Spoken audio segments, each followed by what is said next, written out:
Habari yako mtazamaji wangu wa kipindi chetu cha siasa ya ulimwengu. Karibu tena katika siku nyingine na wakati mwingine wa mwendelezo wa kipindi chetu. Kipindi ambacho kinakujia kwa udhamini wa Mnukwa Global Visa Consultant, ambao sio tu washauri wako lakini vile vile ni wasaidizi wako ikiwa katika siku za usoni na kusudia kuelekea katika nchi za ughaibuni. Nchi kama za Canada, Uingereza, nchi za Umoja wa Ulaya pamoja na Australia. Unaweza kuwasiliana nao kupitia namba zilizoko chini ya tangazo kwa msaada, ushauri pamoja na mwongozo. Tukielekea katika uchambuzi wetu wa leo, bila shaka pamekuwa na movement za ghasia ambazo zimekuwa zikiendelea kwa siku kadhaa katika nchi ya Afrika Kusini, na hasa katika miji kama ya Durban, miji kama ya Johannesburg na sehemu zingine kama za Pretoria na mfano wake, na zikihusisha baadhi ya vikundi mashuhuri katika miji kama ya Durban. Maana yake anazungumzia kikundi kama cha March to March, lakini vile vile na kusudia baadhi ya vikundi katika sehemu kama ya Johannesburg ambao vinajiita au vikijinasibisha na operation yake kama Operation Dudula, lakini lengo lake kubwa hasa ni kupiga vita idadi ya raia wa kigeni ambao wamekuwa wakiingia ndani ya nchi ya Afrika Kusini. Aidha, kwa wale ambao wako kwa utaratibu maalum, kwa maana kwamba wana vitambulisho ambao vinawaruhusu wao kuwepo pale kihalali, au hata wale ambao wanaonekana kwamba wapo katika nchi ya Afrika Kusini katika utaratibu usiokuwa wa halali. Pamoja na kwamba jambo hili limekuwa ni la muda mrefu, limekuwa likijirudia katika nchi ya Afrika Kusini, na hasa wakati mwingine likisukumwa na harakati za kisiasa ambazo zimekuwa zikisukumwa na baadhi ya wanasiasa ambao misimamo yao ni dhidi ya wahamiaji, wakijaribu kuchagiza kwamba uwepo wa wahamiaji maana yake umekuwa ukichochea anguko la thamani ya malipo katika upande wa ajira, kwa kuzingatia kwamba wahamiaji kutoka katika nchi kama za Zambia, Zimbabwe na maeneo mengine ya kusini mwa Afrika wanapokwenda kutafuta maisha katika nchi ya Afrika Kusini, maana yake ni kwamba wanakuwa wako radhi kufanya kazi kwa bei rahisi, kwa kuzingatia kwamba randi ya Afrika Kusini inapotumwa kule walipotokea inakuwa ina thamani. Mazingira namna hiyo yamekuwa ni mazingira ambayo kwa upande wa South Africa wanaona kwamba si jambo la sawa, na hivyo ili kuendelea kuchunga thamani ya malipo katika ajira zao, ni wakati muafaka wa kuwafukuza wageni ili waweze kubaki wenyewe. Na ikiwezekana katika mazingira namna hiyo, maana yake ni kwamba itakuwa rahisi kwa wao kuweza kupata vipato vilivyokuwa vizuri kwa sababu kukosekana kwa wageni. Fikra namna hii maana yake ni fikra ambayo tunaichukua katika uzito wa hali ya juu, kwa kuzingatia kwamba tupo katika nchi za Afrika Mashariki ambazo ikiwemo nchi kama ya Tanzania ambayo ukuaji wake wa uchumi hivi sasa imekuwa ni mkubwa kwa takriban inakwenda kama 6.2 kulingana na ripoti za Umoja wa Mataifa zinaashiria hivyo. Lakini katika nchi kama South Africa, pamoja na maendeleo yake kwa hivi sasa, inaonekana hata ukuaji wake wa uchumi kidogo umekuwa si mzuri. Maana yake kwa hivi sasa inaonekana kidogo ndio imepanda kufikia ukuaji wa 1.6, lakini kwenye mwaka kama 2025 kwa ripoti paka za mwisho wa mwaka zilikuwa zinaashiria kwamba ukuaji wake maana yake unakuwa kwa takriban 1.5. Kwa hiyo matarajio mwaka 2026 ndio yanaashiria kwamba patakuwa kuna ongezeko la ukuaji wa uchumi katika nchi ya Afrika Kusini. Nchi ya Afrika Kusini ni nchi ambayo inakabiliwa na matatizo mengi.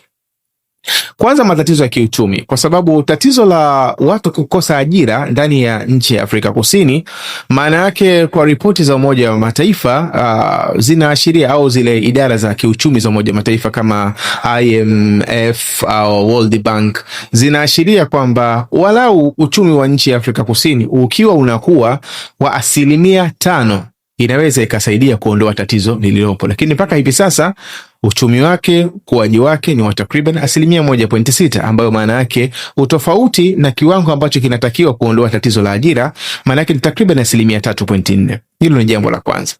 Lakini jambo la pili, nchi ya Afrika Kusini Idadi ya wahamiaji ambao wanaonekana kwamba wanakuja kuchukua ajira za wa South Africa, manake wanachangia katika ukuaji wa uchumi wa nchi ya Afrika Kusini. Ina maana kama tukizungumzia 100% ya ukuaji wa uchumi wa Afrika Kusini, manake kwa takriban 8.9 mpaka 10% inachangiwa na wageni wanaohamia ndani ya nchi ya Afrika Kusini, kwa kuzingatia kwamba na ilivyo mashuhuri katika miji mingi. Tukienda katika miji kama ya New York, Washington na miji tofauti tofauti ambayo imeendelea, ujio wa wageni mara nyingi huwa unasaidia kufanyika kwa kazi ambazo wazawa wakati mwingine wanashindwa kuzifanya. Na ndio maana ukiangalia kwa mfano kama katika nchi ya Marekani, Rais Joe Biden alikuwa yuko kinyume na fikra Rais Donald Trump, kwa kuzingatia kwamba kuna kazi ndani ya nchi ya Marekani inawezekana wa Marekani wa kawaida wasikubali kuzifanya, lakini wale wanaohamia kwa sababu wanakuja kutafuta maisha, inakuwa ni rahisi wao kuweza kuzifanya kazi hizo. Kwa hiyo ukiangalia wahamiaji ndani ya nchi ya Afrika Kusini, manake huwa wanachangia sehemu ya pato ghafi, kwa maana GDP, Gross Domestic Product, hesabu yake ile, wanachangia katika pato ghafi kwa takriban 8.9 mpaka 10%. Kwa hiyo maana yake ni kwamba uwepo wa raia wa kigeni ndani ya nchi ya Afrika Kusini maana yake si wa kubezwa, kwa kuzingatia kwamba wao vile vile ni watu wanaochangia katika pato ghafi la taifa la nchi ya Afrika Kusini. Lakini changamoto nyingine ya nchi ya Afrika Kusini, nchi ya Afrika Kusini ni nchi ambayo imekuwa na matatizo mengi ya uhalifu ambayo kwa hivi sasa yamekuwa kinasibishwa zaidi na wahamiaji. Lakini ukifuatilia kwa umakini, raia ambao ni wahamiaji, ukifuatilia data zenyewe za nchi ya South Africa kwenye swala la uhalifu, manake inawezekana ukawa wanachangia 2% mpaka 4% lau itazidi. Lakini kwa kiwango kikubwa sehemu ya uhalifu ambao unapatikana katika miji kama ya Johannesburg, katika miji kama Pretoria, miji ambayo inaingia katika ranks, inaingia katika ile top 5, yani ukitaja katika miji mitano ambayo mazingira yake ni hatari kwa mtu kuenda kwenye masuala ya kiusalama, manake unazungumzia vile vile miji ya South Africa, miji kama Johannesburg, manake uhalifu katika kiwango cha juu kabisa. Kwa ina maana shutuma zile za kuwahusisha wageni moja kwa moja na uhalifu inawezekana wakawa wanashiriki, lakini kiasili wa Afrika Kusini wenyewe wameathiriwa na tatizo hilo la uhalifu kwa muda mrefu, manake sio leo, ni tatizo la muda mrefu. Lakini jambo lingine katika nchi ya South Africa ambalo ni tatizo ni kuhusiana na swala la maradhi, kwa maana ya kwamba uchumi wa nchi ili uweze kwenda sawa sawa, moja katika vigezo muhimu ni wananchi kuwa na hali nzuri ya afya. Lakini katika nchi ya South Africa, manake tunazungumzia 12% ya raia wa Afrika Kusini ni waathirika wa ugonjwa wa ukimwi. Hatusemi kwamba mtu akiwa na ukimwi maana yake ni kwamba hawezi kufanya kazi, hapana. Isipokuwa kuwa na tatizo la ugonjwa wa ukimwi maana yake ni kwamba ni tatizo ambalo linaweza likafungua milango ya kupatikana kwa maradhi mengine kwa urahisi, na hivyo kuleta athari kubwa katika upande wa nguvu kazi inayohusika na swala zima la uzalishaji katika nchi ya South Africa. Idadi ya waathirika wa ugonjwa kama wa ukimwi ndani ya nchi ya Afrika Kusini maana yake ni takriban watu milioni 8 ambao wanachukua takriban 12% ya wa South Africa wote, achilia mbali magonjwa mengine. Katika mazingira namna hii, bado hata kama wataondoka wageni, bila shaka bado patakuwa kuna ombwe kubwa la wakati mwingine kuhitajika watu wa ziada ili kuendelea kusukuma uchumi wa nchi ya Afrika Kusini. Sasa haya yote tunayataja kwa kuzingatia kwamba nchi zote zinapopata uhuru duniani huwa zina njia mbili za kuchagua. Njia ya kwanza aidha ni kukuza uchumi, au njia ya pili ni kuweza kuimarisha nchi. Na tutafanya ulinganishi na nchi kama ya Tanzania ili huenda ikaweza kueleweka vizuri. Ukiangalia mathalan katika nchi kama ya Afrika Kusini, msingi wake mkubwa hasa ilipopata uhuru kwenye mwaka 94, rais wake wa kwanza mzee Nelson Mandela, focusing yake alikusudia kwamba, au mtazamo wake ilikusudia kwamba maisha yanatakiwa yaendelee na uchumi ambao umeendelea kutengenezwa kwa muda mrefu usije ukaharibika, kwa kuzingatia kwamba sehemu kubwa ya wawekezaji ambao wanamiliki kwa hivi sasa takriban kama 70 mpaka 80 ya ardhi ya Afrika Kusini, manake ni jamii ya watu weupe ambao wamekuwepo pale kwa muda mrefu, kiasili walikuwa kama wakoloni, lakini vile vile wameendelea kubaki katika nchi ya Afrika Kusini. Katika mazingira namna hiyo, unapokusudia waweze kuondoka kwa ghafla na ili hali wanamiliki sehemu za uzalishaji kwa kiwango kikubwa, tafsiri yake ni kwamba unakusudia uchumi uweze kuanguka. Kwa hiyo pamoja na kwamba lengo lilionekana kama kuwafanya wa Afrika Kusini wawe pamoja na wasahau tofauti zao, lakini jicho kubwa inaonekana lilibaki katika kutazama uchumi wa Afrika Kusini ni vipi utaendelea kubaki kama ulivyo na utaendelea kukua ili kuhakikisha kwamba raia wa Afrika Kusini wanaishi katika maisha mazuri zaidi. Ukilinganisha na nchi kwa mfano kama ya Tanzania. Tanzania wakati inapata uhuru kwenye takriban mwaka 61, muasisi wake Mwalimu Julius Kambarage Nyerere, inaonekana focusing yake hasa ilikuwa ni kwenye kuitengeneza nchi. Na ndio maana unaweza ukaona muundo wa jamii ya Kitanzania namna gani inachanganyika kuanzia upande wa kusini mwa Tanzania, maana yake katika miji kama ya Mtwara mpaka kwenda katika miji ya kaskazini, maana yake katika miji kama ya Mwanza na mfano wake, ni jamii ambayo ina uwezo wa kuchanganyika katika namna ambayo ni ngumu kuweza kuexperience katika nchi nyingine yoyote katika nchi za Kiafrika. Inawezekana watu wakachanganyika, lakini mchanganyiko wa Tanzania uko katika level ya juu, kwa maana kwamba mtu anaweza akawa na asili ya kaskazini kwa maana ya miji kama ya Mwanza au Moshi, Kilimanjaro na mfano wake, lakini akapata uongozi katika sehemu nyingine ambayo isiyokuwa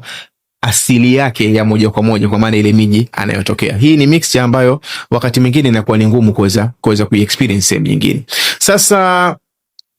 tofauti hii ya kwamba nchi inawekeza katika uchumi na tofauti ya nchi inayowekeza kwenye kuitengeneza nchi, hii misingi huwa inatofautiana. Na inatofautiana kwa maana ya kwamba kama inavyoonekana sasa hivi Afrika Kusini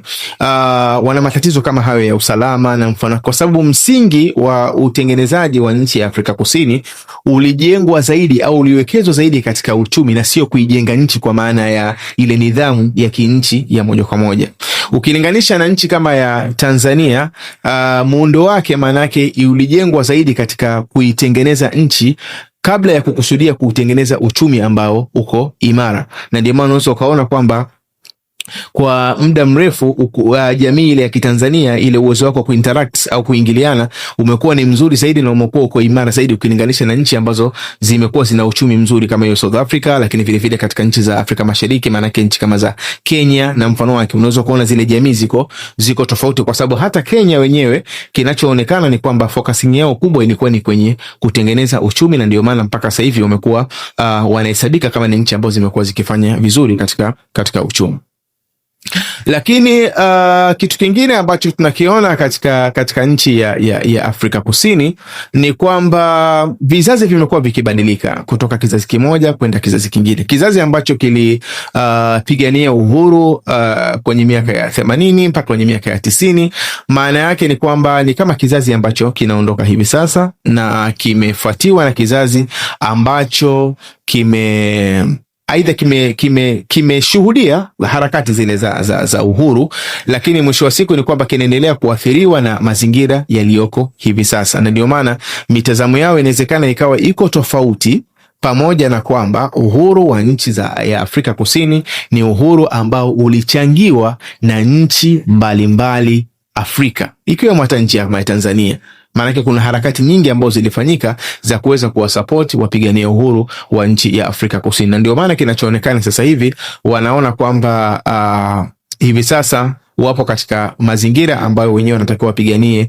maslahi yao kama taifa, na hicho ambacho kilichangiwa labda na jamii za watu wengine hakifanyi kwamba ndo kila kitu kilikamilika, kuzingatia kwamba hata wenyewe wa South Africa maana yake wako wengi waliopoteza uhai wao katika harakati za kupigania uhuru. Sasa tatizo hili ambalo linajitokeza katika nchi ya Afrika Kusini, maana yake linawezekana likawa lina funzo kubwa sana katika nchi kama ya Tanzania, na linakuwa lina funzo kubwa kwa kuzingatia kwamba dalili zote zinaonyesha kwamba Tanzania ni nchi ambayo inakuja kuwa ni superpower katika upande wa Afrika Mashariki. Hili ni jambo ambalo linasubiri tu muda wake, aidha itakuwa miaka 10, miaka 15, obvious kuanzia miaka 15. Hili ni jambo ambalo litakuwa liko wazi na sababu zake ziko very open, ziko wazi kabisa, kwa kuzingatia kwamba kama tulivyozungumza kwamba nchi ya Tanzania msingi wake hasa ulianzia katika kuijenga kama nchi. na ndio maana imekuwa jamii yake inachanganyika sana. Lakini kwa mwenendo unaokwenda nao sasa hivi, maana yake imewekeza zaidi katika kufungua uchumi wake baada ya kuwa ilitengeneza ile muundo wa kinchi, kwa maana nchi na yani raia wanaweza interact kutoka upande wote ndani ya nchi. Sasa kwa sababu ya msingi ambao ulikuwepo Tanzania na focusing ya sasa hivi ambayo inaonekana kwamba imewekezwa katika kuifungua nchi na kuwekeza zaidi katika upande wa ukuzaji wa uchumi au zile njia za kistratejia, maana yake hii inakuwa ni rahisi zaidi kufanya ule uchumi ukue, kwa kuzingatia kwamba jamii yake ni jamii ambayo inaweza ikachanganyika na ikafanya jambo liweze kwenda pasi na kubaguana, aidha katika mirengo ya dini au katika mirengo ya kikabila. Linapokuja katika swala la kazi, maana yake wanaweza kaoperate wakafanya tu vizuri na uchumi ukaenda vizuri. Na hili la Tanzania kuja kuwa superpower, maana yake ni kwa sababu ya project nyingi ambazo wanazifanya. Kwanza kuna project kama ya bandari ambayo ile ya Bagamoyo ambayo tunasema ni moja katika deep sea projects kubwa. Ni project ambazo maana yake lao zitafanyika kama vile inavyotakikana, basi inawezekana kwa Afrika ikashinda ile bandari kama ya Durban kule, au ikashinda bandari kama ya Ibn Said ya kule Egypt, au ile ya Tenga ya kule Morocco. Maana yake itakuwa ndio tunazungumzia ndo deep sea port kubwa zaidi katika upande wa Afrika, jambo ambalo maana yake itakuwa ni kill switch, tunasema ni switch ya kumaliza hizi bandari zote ambazo zinaonekana katika upande wa Afrika Mashariki, hasa kwa sababu ya ukubwa wake. Lakini jambo lingine ambalo linaashiria wazi kabisa kwamba kwanza katika hiyo issue kama ya bandari, maana yake ile tuna kiuchumi wanaita ni economic multiplier. Maana yake ni kitu ambacho kinakuja kuleta promotion ya vitu vingine vingi kuweza kufanyika kwa uzuri, kwa kuzingatia kwamba biashara maana yake inawezekana zikafanyika kwa kiwango kikubwa kwa kubebwa vile vile na mazingira ya kijiografia ya nchi ya Tanzania, kwa sababu nchi ya Tanzania maana yake ni nchi ambayo inapakana na takriban nchi 8 katika mwambao ule wa upande wa mashariki mwa Afrika na katikati ya Afrika. Maana yake ni nchi ambayo inapakana na nchi kama za Kenya, Uganda, Rwanda, Burundi, Kongo, Zambia, unakuja sehemu kama za Malawi, unakuja sehemu kama za Msumbiji na mfano wake. Maana yake ni kwamba hizi nchi zote mtu anapoagiza mzigo wake kutoka China au kutoka sehemu yoyote, anachohitaji yeye mzigo ni kwamba ufike tu katika port ya Tanzania, na kuzingatia kwamba kuna project ambazo zinafanyika za kutengeneza ile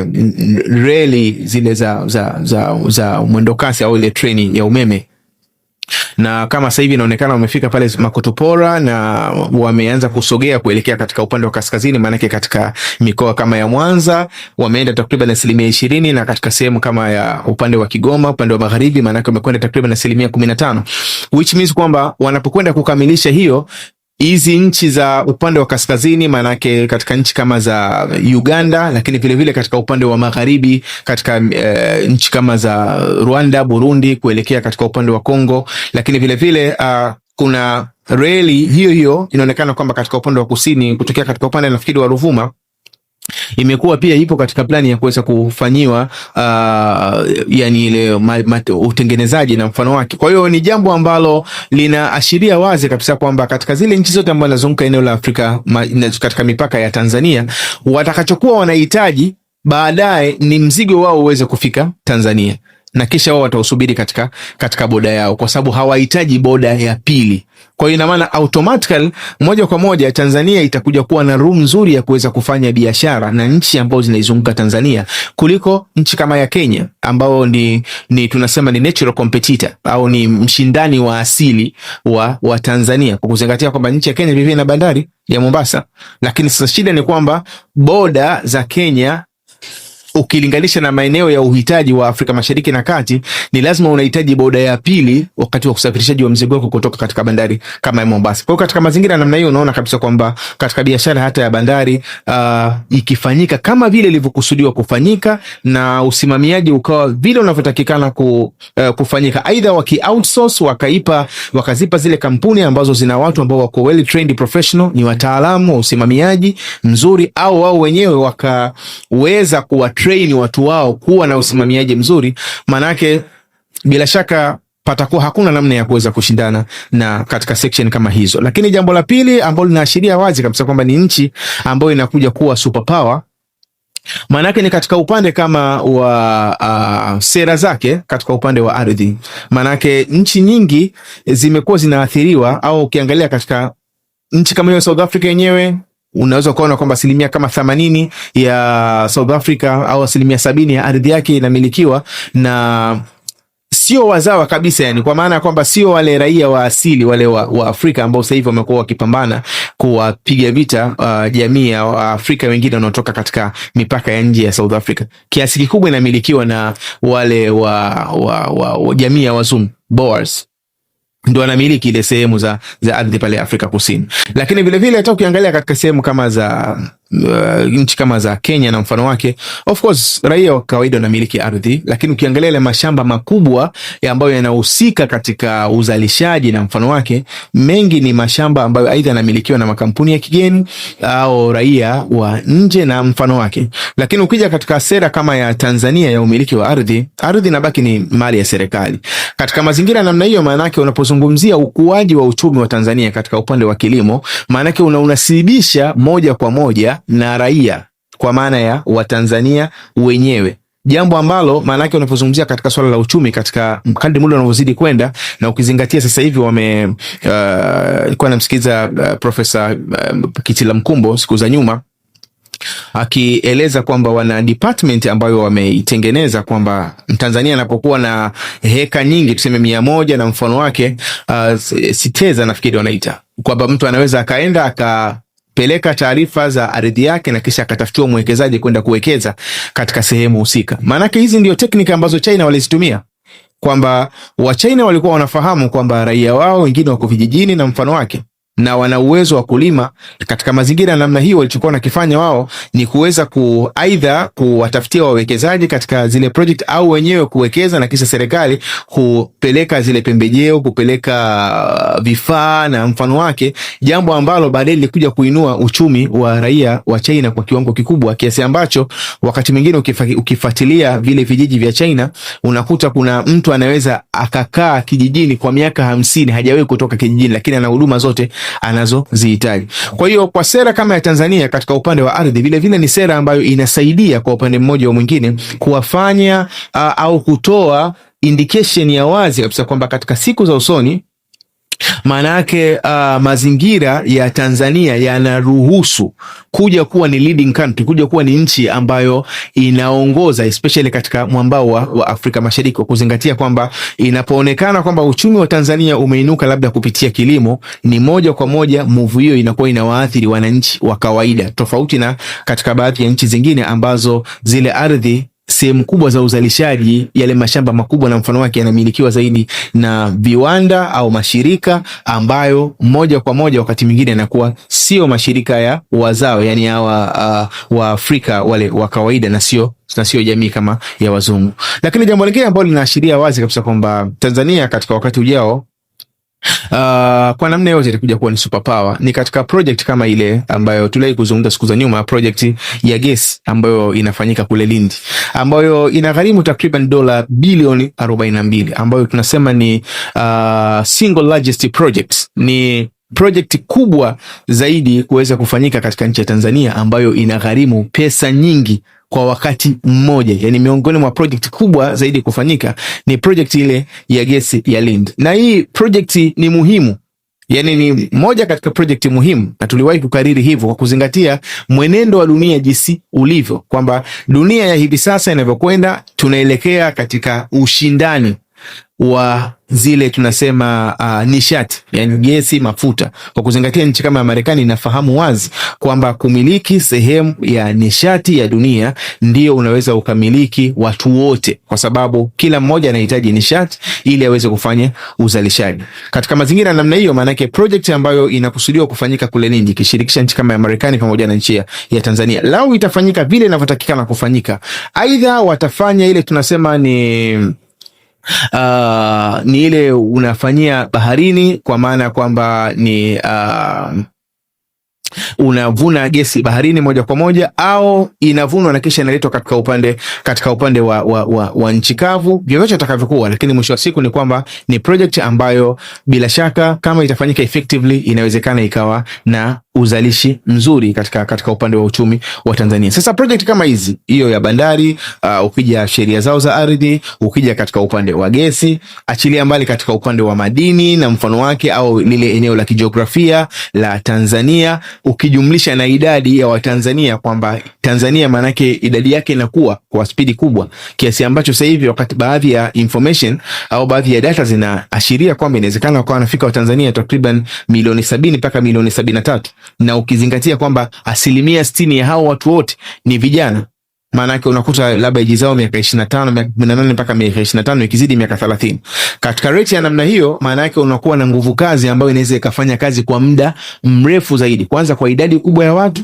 ukilinganisha labda na nchi ambazo zinapakana na Tanzania. Maana yake nchi kama ya Kenya ambayo inaweza ikawa na watu takriban kama milioni 59, ambao difference inaweza ikawa kama watu milioni 14. Sasa unapokuwa na tofauti ya watu wengi ambao wapo katika kada ya chini, kwamba bado wanaweza kufanya kazi, automatically ni kwamba uchumi wako inawezekana ukakua kwa urahisi na kwa nguvu kubwa, na kama vile inavyoonekana kwamba uchumi wa Tanzania umekuwa ukikua kwa takriban 6%, na projection ya mwaka huu au makadirio ya mwaka huu maana yake inaweza kufika katika 6.2, kitu ambacho kinaashiria wazi kabisa kwamba kama unazungumzia baadhi ya nchi ambazo uchumi wake unakuwa katika Afrika Mashariki na Kati kwa kiwango cha juu, maana unazungumzia nchi kama Tanzania na nchi kama ya Rwanda, inawezekana hao ndio wakawa na rate ya juu ya ukuaji, lakini vivyo ukizingatia kwamba Rwanda ni nchi ndogo ukilinganisha na nchi kama ya Tanzania. Pamoja na kwamba katika nchi kama ya Kenya bado wanafanya vizuri kwa kuzingatia katika upande wa huduma. Yani katika upande wa huduma Kenya wako vizuri zaidi, na ndio maana makampuni mengi ya teknolojia, Google, Facebook na mfano wake, mengi yanakwenda kuwekeza katika sehemu kama ya Kenya, na uwekezaji huo maana yake unasaidia katika upande wa ukuzaji wa uchumi. Isipokuwa technically kwa Tanzania, maana yake ule ukuaji wake wa uchumi unakuwa unafanana na nchi ya China, kwamba umewekeza kwanza katika kuitengeneza nchi, baada ya kuwekeza katika kuitengeneza nchi ukawekeza katika uzalishaji ndani ya nchi. Kama unavyoona uchumi wa China jinsi unavyokuwa, ukawekeza katika viwanda na njia zile ambazo zinapelekea ule uzalishaji, ndio sema ni economic multipliers. Yani kama hizo unaona bandari na mfano wake, vitu ambavyo vinachangiza au vinachagiza ule uchumi uweze kukua. Mwisho wa siku uchumi unapokuwa, maana yake sasa unahitaji uwekezaji katika upande wa huduma kama hizo hospitali au baadhi ya kampuni za teknolojia na mfano wake. Move hii ndio move ambayo imeifanya China leo hii inaisumbua Marekani, kwa kuzingatia kwamba China haijaanza leo kwa inazalisha kwa wingi, ilikuwa inazalisha kwa muda mrefu, kwa sababu ya kuzingatia kwamba wao ni wengi, na ndio maana hata makampuni ya Kimarekani mengi yalikuwa yanakwenda kuwekeza katika nchi ya China kwa sababu ya cheap labor, kupata wafanyakazi wa bei rahisi. Baada ya kuwa wanazalisha kwa wingi na wakaweza kufahamu ile teknolojia ya uzalishaji, mwisho wa siku wakaanza kuwekeza katika uzalishaji kwanza, lakini vivyo wakaanza kuwekeza katika upande wa huduma. Na ndio maana unaona kwamba Marekani leo hii imekuwa inapata shida na nchi ya China. Hivyo katika nchi kama Tanzania, kwa trendi ya uchumi wake jinsi unavyokwenda, mwisho wa siku ni kwamba pointi itakayokuwa imebakia baada ya muda miaka 10 miaka 15 mbele, maana yake watahitaji kuwekeza zaidi katika upande wa huduma. Na wanapofia katika kuwekeza katika upande wa huduma, maana yake katika mazingira hayo watatengeneza mazingira ya kujilinganisha na nchi kama ya Kenya, ambayo yenyewe maana yake itakuwa haina ukubwa zaidi katika upande wa ardhi yenye rutuba kuliko Tanzania, lakini vivyo katika upande wa madini kuliko Tanzania, lakini vivyo katika upande wa utajiri wa eneo la kijiografia kuzingatia kwamba Tanzania imezungukwa na nchi takriban 8, lakini vile katika upande wa zile miundombinu kama hiyo unavyoona hizi tunasema hizi standard gauge reli ya mwendo kasi ambayo Kenya wanayo actually, pamoja na kwamba yako inatumia diesel, lakini hii ambayo Tanzania ina mno walivyo structure, maana yake mwisho wa siku ni kwamba hiki wanachokitengeneza sasa hivi kitakapokuja kulipuka, tunasema itajikuta kwamba inakwenda kwa spidi kubwa kuliko nchi yoyote ya Afrika Mashariki. Sasa katika mazingira ya ukuaji wa uchumi katika muundo huu, manake moja katika kivutio kitakachokuja kutokea ni cha watu wengi wa nje ya Tanzania kutamani kuja Tanzania, aidha kwa mazingira ya ufanyaji wa biashara au hata mazingira ya ufanyaji wa kazi. Watu kutoka katika maeneo kama ya Rwanda, Burundi na mfano wake kuingia katika nchi ya Tanzania. Katika mazingira namna hiyo, manake lile linalotokea katika nchi ya Afrika Kusini